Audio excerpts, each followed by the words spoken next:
I'd like to acknowledge that this episode of the Teach New South Wales podcast was recorded on the homelands of the Dungog people. I'd like to pay respect to elders past and present and extend that respect to all Aboriginal and Torres Strait Islander peoples listening today. Welcome to the Teach New South Wales podcast, a podcast by teachers for teachers.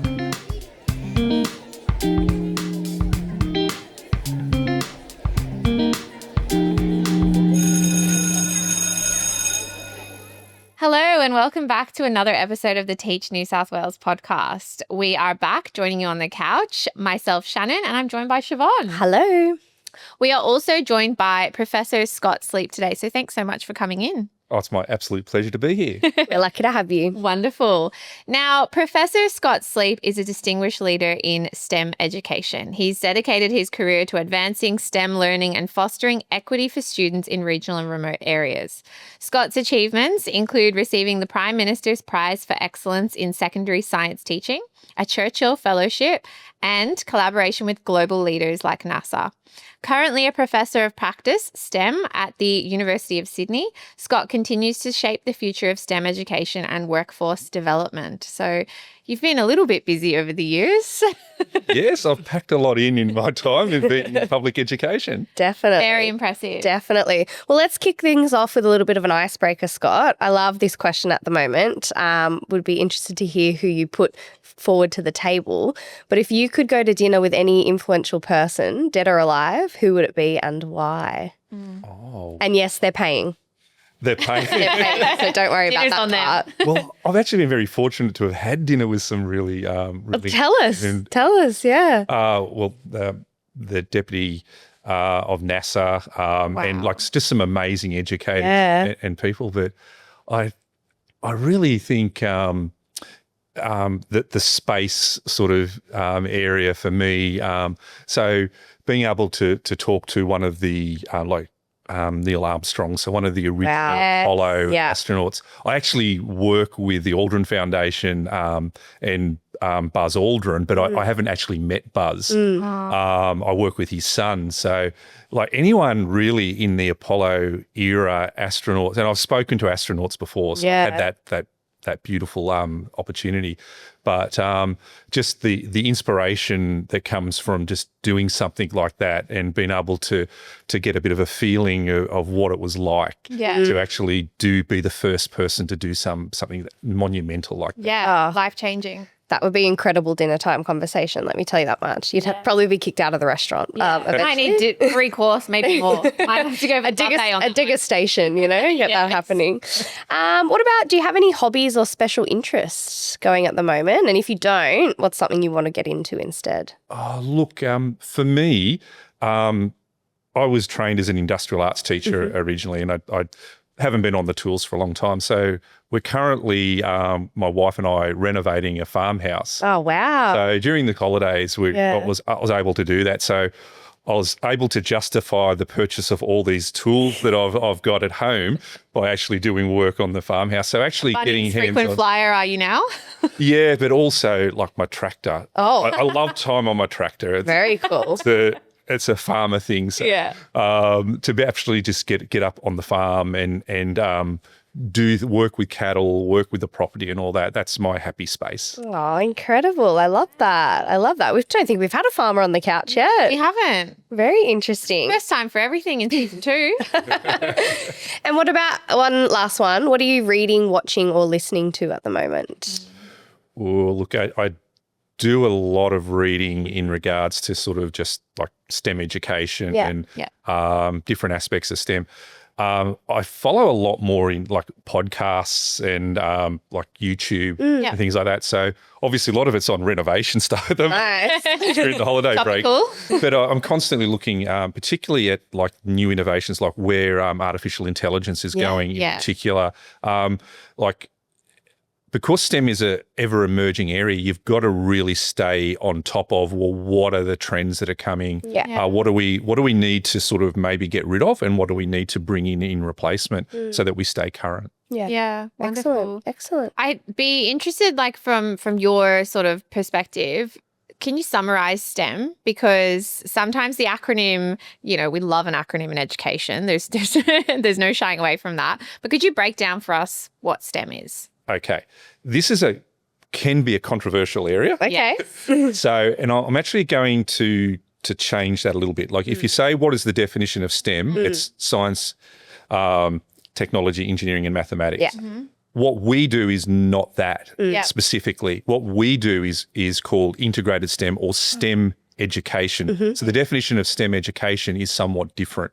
So, and we often get caught up in the acronym and that it's just all about those subject areas. STEM education is actually more about the general capabilities that are developed and required that are necessary if you're going to go into those type of fields. So creativity, problem solving, working in teams. So all the different aspects which the World Economic Forum have identified as the skill sets that are required for the future are actually what STEM education is about. It's about developing skills. And the way I also look at it is that technology and engineering, the T and the E, is kind of at the center of a lot of the work that we do. And we surround that with mathematics and we surround that with the sciences that go with it. But further to that, like we go into the creative parts. So we often hear the term STEAM. So bringing in arts and music and history and all those other rich areas are a really important part of STEM education. Yeah. So we often get pigeonholed into these silos of STEM, but it's so much more, particularly when you're bringing in that creative component. So that creativity and that critical thinking, which are going into English there. Yeah. So STEM is about skills. Yeah, absolutely. Amazing. Did you have a particular teacher or teachers that advocated for you to move into the university studies when you were in high school? I was very fortunate that I had a number of teachers who were very positive and very influential, and is the reason why I became a teacher. I grew up in a regional area and I went to Dungog High School, and we had some fantastic teachers there. And as I was going through my high school career, I wasn't sure what I wanted to do. And my father was an engineer, so I was brought up with this idea that like really smart people become engineers. And I didn't see myself as being a really smart person. So I had a desire of, if I was to become an engineer, I would be smart. That's the way. And when I was going through school and getting older, I was a bit of a rat bag. I was starting to think about my career and what I wanted to do and so forth. No one in my family had ever done a HSC. And at that stage, I had applied for an apprenticeship at BHP, as what everyone does at the time when you lived in the Hunter region. And I had an English teacher of all people approach me and say, Scott, I really think you should stay on. You're a bright boy, and you've got plenty of opportunities. You should consider doing a HSC. So I took that back to my family. My mother, I was the youngest in the family, so my mother was pretty keen to not be an empty nester. Keep you around. Hold you Keep me around for a bit longer. What actually eventually happened is I started working hard, and I actually got into engineering at Newcastle University. And at that time, I also had parental issues that they didn't want to pay for me to do engineering because it was seen that I wasn't smart enough to complete it. Basically, was the inference. I actually had applied to do a teacher scholarship, and after I had started, someone had pulled out, and I was offered to do a teacher scholarship. So the pressure that I had for like taking money from a family member to go to uni was able to be turned around. I said, well, I can pay my own way and I'll become a teacher, and then I'll teach engineering. Yeah. And I went into teaching. It was the best decision I've ever made. Incredible story. I feel like yours is one of sort of proving everybody wrong. Absolutely. Which I love. Yeah, it's incredibly inspiring. But again, with that, and this is what I've learned with young people too, that what you say is so important. And students can take it two ways. You can either believe what people are saying about you and give up, or you can prove them wrong. And often would use this story and other stories like it with my students to sit there and say, if someone is saying that, prove them wrong. Yeah. Use that as motivation to prove them wrong. And I think that's an important message. Yeah, and it's an incredible reminder to to us as teachers, the impact and the power of our words.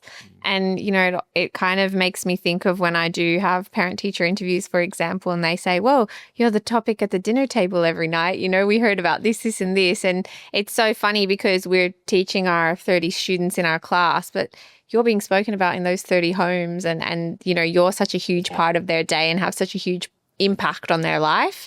And I guess that all those reminders are it's a huge responsibility. It is a huge as a responsibility. teacher, it's a massive responsibility. Well, let's talk about how we as teachers can advocate for our students to potentially, follow that pathway, particularly into teaching, because a lot of the time, we are in it. And so it's, easier to say to a student, oh, why don't you try X career? But I think it's important that we are advocates for our own career because that's kind of where it starts. So I'd be interested to hear from you, Scott. How can we sort of, as teachers, encourage more students into the field of STEM education? Being a STEM educator, I'm more attuned to actually pushing the STEM agenda than more so than probably other areas of education. Yeah.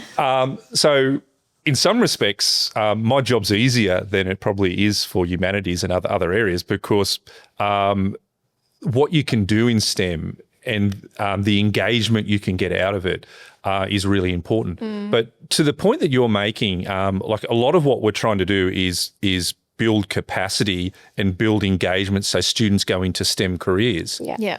But what's often missed in that whole conversation is that the best STEM career that you can go into is education because it has more potential impact for good and it produces more young people that go into STEM careers. That's right. So I think to the point is to try to engage more, particularly with young people today, is be looking at the positive aspects of STEM and the fact that through science and technology and engineering, we are going, or our young people are going to be able to solve the problems of the future. Climate change, some of those wicked problems we have out there. Yeah. We've created them, but the solutions are going to come from them. Yeah. Unfortunately, like I said, our generation has created a lot of the problems. We've left it for them to actually solve it. So yeah, the least we can do is build the skills and capabilities to help them along their way. Absolutely. They may be a little bit upset with us in the future when they have to inherit it all, but yes. It's important. But again, that leverage of being able to build engagement and love, like I've been a very successful teacher, and I think one of the reasons I've been successful is that I'm really passionate about my subject. Yeah. So what I try to do with my students is find their passion and build on it. And that passion may not be STEM, but find what that passion is, and then so go and find a job that is work that you enjoy. And for a lot of cases, because I teach in elective subjects, they obviously already have an affinity to my subject areas. You want to engage the students. So you look at the positive aspects. If you do this subject, what you will get out of it and what are the pathways you can go into from that where you can really make a difference in the world. And they pick up on that as well. Like your students pick up on your passion. Like coming from the primary space, my students, they like say we were doing science after lunch or something, they'd be like, oh, we know this is your favorite time, miss. Because they're like, we know you really come alive when we do science. And they pick up on when you're passionate about something. So that's another reminder as well. So I was very fortunate to have a really passionate science teacher, and the way that he taught and the way that he brought his lessons alive was something that I've tried to emulate in my career. So I think that's important to do what you love. Yeah. So we need young people in education that really are passionate and love what they do, because that love becomes a passion for young people. Yeah, it's infectious. Yeah. You see that particularly with music teachers and things like that. Like constantly fighting. Believe it or not, a lot of STEM students are very musical. Yeah. And they often put the same subject on the same line, and you've got to... of course, and they're competing. Yeah, so... That's a really good point. STEM is so exciting. Like just even seeing the TAS faculty at one of the schools I've worked at and the offering of electives, like you were talking about earlier, they got to head up their own electives in like mechatronics mechatronics and, incredible like different types of graphic technology electives as well. And I just thought that that's so cool because obviously there was one teacher in the faculty who has passion for mechatronics, right? And so they ran with it and said, oh, I will be teaching this elective class. So I just think it's really exciting that you can take multiple different avenues. Like it looks so different. And the TAS space is ever evolving, in my opinion. Like there's how many different strands? Something like we're up to maybe 17. It's just like profound, like that different avenues you can take in the secondary space, which is really cool to see. Really. So you've had quite a career in education, just about over 30 years. Can you tell us about the different types of settings and roles that you've worked in? And I know we probably won't have time to cover them all, but particularly the ones that have led you to the role that you're in now. I mentioned I had a scholarship, so my first years were out in Broken Hill. Nice. Wow. And again, in terms of for teachers out there or young people thinking going into teaching, my time out in Broken Hill was really amazing. As a young teacher, you got a whole heap of leadership experience. You were able to work in communities that were very tight, and they're used to working with graduate teachers as well. Yeah. So we learnt a lot at that time, and I was able to develop my skills through professional learning out there, which made me a very valuable employee when I come back east. Yeah. So after spending a stint there, I went to Maitland Grosman, which I stayed at Maitland Grosman for 16 years. Wow. And moved as a teacher to a head teacher. And during that time, like I really embedded myself. I lived in the community. And I came really part of that school. It's really hard to leave it. Yeah. But it becomes time where you've been at a place for too long. But during that time, we developed the iSTEM curriculum, which is in New South Wales now at that school.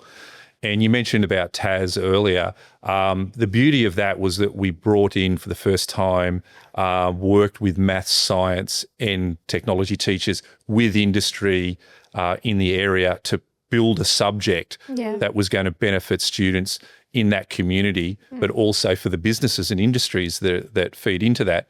So mothers can keep, and fathers, I should say, can keep their children in the local community. Yeah. It was where that really began.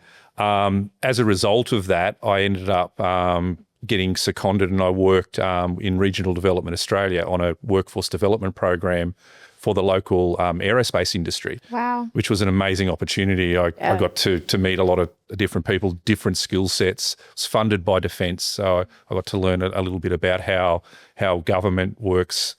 From there, I went back and became a deputy principal in the Cessnock area, which is was a different challenge. We developed a lot of the programs that I developed at Grosman and had worked on at the other job. We implemented in that community, which then grew into what is now the STEM enrichment program that's across New South Wales. And in my current role, started at those two schools in the Hunter and grew out to now reaching over 250,000 students. Incredible. Wow. Is that the Virtual STEM Academy or is that something different? The Virtual STEM Academy is part of the STEM Enrichment Program, but it's also the Academies of STEM Excellence, which are there's 10 of them in regional New South Wales that support local communities and support STEM education in the areas where they need it the most. Yeah. Can you tell us a little bit about that initiative itself and what impact you actually saw it having on the communities that it's benefiting of those, some 250,000 students? Yeah, one of the sort of things that we learned is about schools being local communities. And things that come necessarily from the middle of Sydney don't necessarily work as well in a community. So the programs that we did were about identifying areas and particularly where there were skill shortages and high unemployment, because that shouldn't exist in the same community. So it was working with education, working with government and working with industries to say, well, can we produce programs and make the students more aware of the opportunities that are in their local community and the pathways for them to get there.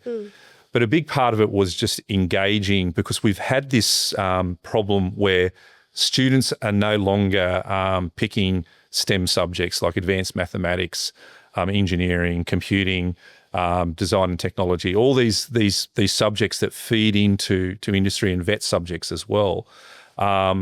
We needed to let the students understand that that's the pathway.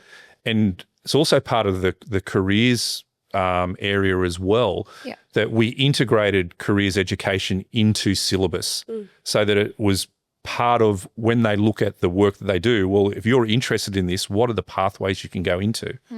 So, and of course, we've evaluated that all the way through, and the evaluation data in regards to the knowledge, their awareness, the uptake in the number of students taking the subjects has been dramatic. So in a pilot program in the Hunter, over a period of about 7 years, with those activities, we were able to increase STEM uptake in Year 11 by nearly 20%. Wonderful. Wow. Yeah. And at the same time, the state went backwards. So you can see the effect. The value in the program. Yes, definitely. Yeah. Wonderful. Wow. It's really incredible to see it then being taken up and, being a part of that work now, to be able to showcase it and share it across the state is a wonderful feat.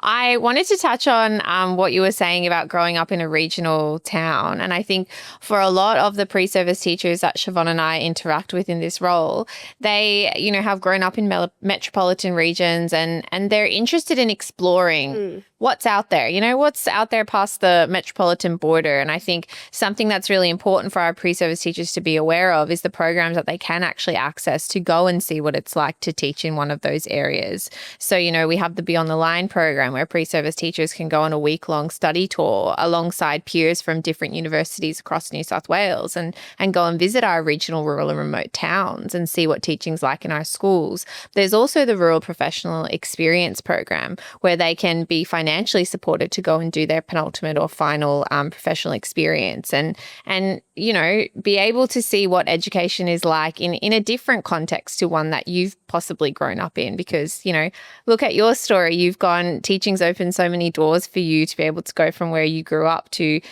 vast areas across the globe. And I think it's important that it's one of my biggest regrets that I didn't do a different experience while I was at university. So definitely tap into that if you're a pre-service teacher, would be my advice. Absolutely. And look, my first experience was to go to Broken Hill. Yeah. And I'd just been married too. And my wife was very close to her family. We were going over from the East Coast to a remote community in a lot of respects. And it was daunting to do that. It was a big deal. I was on scholarship. I had to go there. But also the fact that I was on scholarship, it was a department scholarship. Yeah. And the agreement was that I worked 3 years in one of these schools. But also when I went over there, I got rental assistance. They assisted for me to take my furniture there and back when we come. Also, the points that I got at the time made it easy to come back. But one of the things that I think was really important was it was a new experience. It was a different from even though I'd grown up in a rural town, Broken Hill is not like completely different. Yeah, yes, to Dungog. It's a very different environment, but the opportunities that I got there, particularly around the professional development, they sent me to some amazing professional development, particularly in IT and computing. Yeah. And I was given the opportunity to actually manage the IT network and develop the IT infrastructure at that school. That was in my first year of teaching. Wow. So within 6 months, I was in a leadership position and I was running whole school programs and I was getting this rich professional development. When I actually come back east, that level of professional development wasn't there. Also, the opportunities for leadership weren't there. So the development that I did in those initial 3 years of going to Western Service was absolutely pivotal to my success when I came back. And again, if you go into these more established schools, there is less opportunity for that leadership. Yeah. And again, schools that are used to having new graduates know how to work with new graduates. Yeah. Like when I came back east, I was one of 3 new teachers at the school at that time. It was the biggest turnover of staff that they'd had in 10 years. Wow. So that school was very, very stable. So there wasn't a lot of opportunities to be involved. So again, I could not recommend more as a starting teacher to go out, learn your profession in places that are different to what you're used to experiencing. Yeah. So we've touched on your success in STEM teaching. It's clearly led you to a lot of wonderful opportunities. We'd love to hear a little bit more about, the Churchill Fellow that allowed you to study space and STEM in North America in particular. Can you tell us about the doors that it's opened for you as a result of your teaching career and your passion in STEM education? Again, going back to education, the doors that education has opened for me. I was also very fortunate that going back to the original story about wanting to be an engineer. Yeah. So I had the opportunity and was encouraged by my principal who had a PhD to pursue further education. So the opportunity to actually become an engineer. And so I actually completed a PhD in environmental engineering when I was mid-career. Yeah. Which leads to your question, because that was a big door that opened for me, having that higher education and being able to work in that. And I was still working as a teacher whilst I was doing that PhD. Wow. And that actually provided me with a lot more knowledge, particularly in the area of engineering, where I was teaching engineering studies. Yep. So it actually made me a much better teacher. Oh, your students would have benefited immensely from that knowledge. Yeah, look, and I do believe that strongly, the more you can do, but that was fostered through public education. Yeah. Yeah. And through that, I applied for a Churchill Fellowship to study STEM. Now, I grew up in the Hunter Valley. I was come off a farm, and we had the planes flying overhead. So as a young person, I was really keen on the aerospace industry, particularly aero at the time, because we had there was an airfield and things in our area. And then as I evolved and I did the work, I got involved in the space industry and was working with people there. So I had the opportunity to go to North America and actually study space education. Again, the country that has the space shuttles, that had the Apollo program, that has this huge knowledge base. So I got that opportunity, in the Churchill Fellowship, and for teachers out there, like, there's probably no better opportunity to go and learn about education in other countries by using that as an opportunity.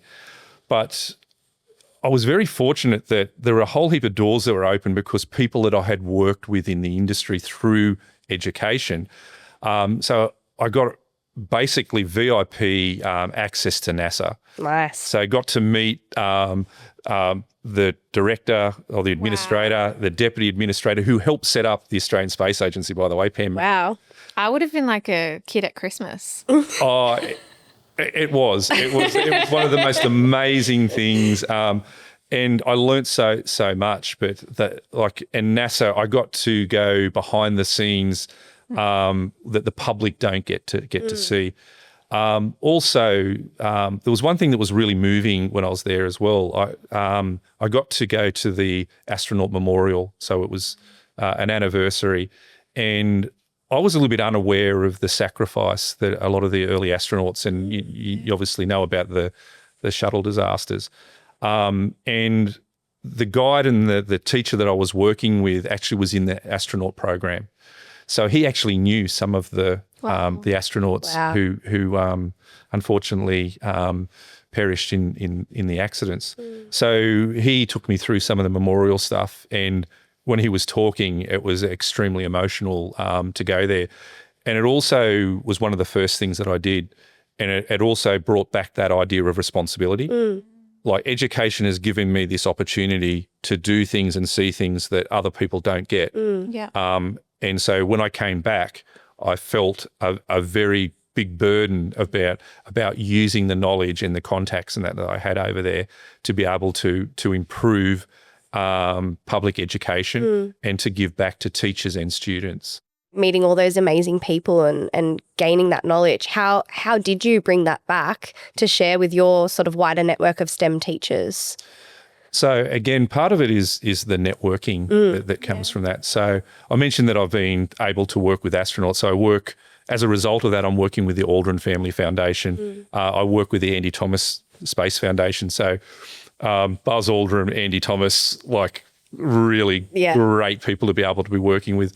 So we're actually running a number of curriculum programs, particularly also with Sydney University later in the year, where both those organisations are going to be working with the Department of Education to expand space education and science through that program. So there's connections there. NASA gave me also opportunities to work and access the resources, which has been great. We run webinars with different people in space. We've developed new curriculum that uses the space to engage young people. And one of the things that being involved in that as well is that the Australian government actually helped as well when I went overseas. So through the consulate, I was able to get to the White House. Yeah. So a young guy who grew up on a farm in Dungog, being invited to the White House to have discussions about how we can work together to improve bilateral relationships and also space education is amazing. So to be able to tap into those sort of resources, the National Science Association over there, again, we've been going backwards and forwards. So people have been going there and they've been coming here. So in the tertiary education space as well, I've been working with other organisations. So we helped set up through an organisation in Western Australia for students who have got an interest in science and space, these programs like internship type programs that were based out of the US are now being done in Australia. So it's about building pathways into that area. And I'm just talking about space because it's my passion, but we've also had other areas in STEM as well. So in advanced manufacturing, communications, things like that. So even though I did the work in space, it's actually brought up a lot of other opportunities in other STEM-based professions as well. Yeah. But the most important part is you bring it all back to the public education system, which is, to me, that's like the crux of your philosophy, I suppose, and it's shining through, definitely. Absolutely. And I think a lot of our listeners are pre-service teachers or potentially people who are curious about teaching as a career pathway. In particular, and in your opinion, why choose STEM education as a specialisation? Why wouldn't you? Look at my experience, and I'm just talking about the amazing Churchill Fellowship, but there's been so many things like the Prime Minister's Prize, for instance. So each year I go to Canberra for those awards. The other Prime Minister's Prize winners from around the country, we are working together. So I'm actually got access to some of the most amazing teachers and amazing opportunities. So the fact that I can network with those, and now with Sydney University has actually provided a whole range of other networks that I didn't have access to before. Yeah. So bringing that back for the betterment of public education is what gets me out of the morning. But to the question, why STEM education, is because it can take you so many places. Yeah. But also, for me, I've got a big equity focus in everything that I do. We don't have enough girls coming into STEM. And when you look at the trends, which I do in terms of jobs, STEM jobs are growing at almost twice the rate of the non-STEM sector. And also within that, the wages in STEM jobs are generally higher than non-STEM. So at the same time, we've got a reduction in the number of people that are or students that are taking STEM subjects. So it's locking off that pathway into university. Yeah. It's locking off that pathway into vocational education and jobs because they're not doing the subjects or they're not seeing it as a viable profession. Yeah. So when you're looking at that equity area, the people, girls, but also people from regional and rural areas, low socioeconomic, all the underrepresented areas, if we lock them out of STEM education and those opportunities, we're actually diminishing their opportunities for economic development, not only for the individual, but for the country. Yeah, absolutely. No, that's a great point. I think everything you've touched on today, like, why would we not choose STEM as a specialization? If I signed you up, Like, what am I doing? I've got to go. I want to go to space. Yeah, very true. Yeah, actually, is it on the bucket list to head on up? if the opportunity became available, yes. I could get. I was very fortunate. I was able to get in and actually see these capsules being built. Yeah. Wow. So I was at the vertical, the VAB, the vertical assembly building at NASA, at the Kennedy Space Center. Like the general public don't get to go in there. Yeah. So that's where the Artemis rocket had just been put together and been launched just before I got there. But every astronaut who has ever gone into space from NASA has walked on that ground. Incredible. So the fact to be there, like when I was there, like you said, I was just pinching myself. Like, Yeah. It's real. is this for real? Yeah. So to be able to go there and actually then also work with Boeing, I was able to go into the Boeing factory and see where they're building the capsules, the one that just went into space. So I saw that they were being built, and then went to go to Goddard Space Center where they built the Webb telescope and they're building the next replacement for that telescope.